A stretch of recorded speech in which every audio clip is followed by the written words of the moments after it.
Emosyonal si Pangulong Ferdinand R. Marcos Jr. nang nakisimpatya sa mga kabataang biktima ng pang-aabuso. Partikular siyang naantig sa kwento ng isang survivor ng online sexual abuse and exploitation of children o SAEC. Nangyari yan sa event sa Makati City kahapon na may temang Iisang Nasyon, Iisang Aksyon. Tapusin ang online sexual abuse and exploitation of children o SAEC ngayon Summit 2024. As I was listening to the young lady, and she is a lady, I could not help but shed a tear to think, to try to have to relive the suffering that she went through, and to think how many other children are, even as we here sit in this fancy hotel room, eating our fancy food,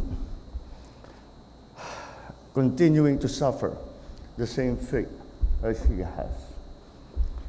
And accompanying those tears that I just shed was a deep sense of shame, because we have not done enough for the Philippines to now be considered the epicenter of, let us not shorten it into a clinical term of SAEC.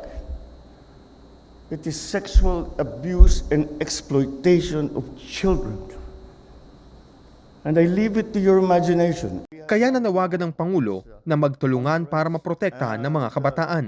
Kabilang sa aksyon ng pamahalaan ay ang Interagency Council Against Trafficking.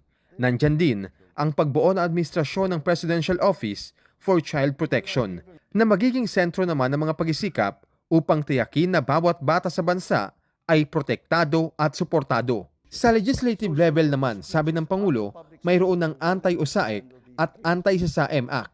Gayun din ang Expanded Anti-Trafficking in Persons Act of 2022.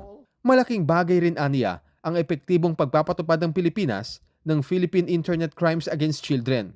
Nangako si Pangulong Marcos na hahabulin ang mga sangkot sa online sexual abuse and exploitation of children.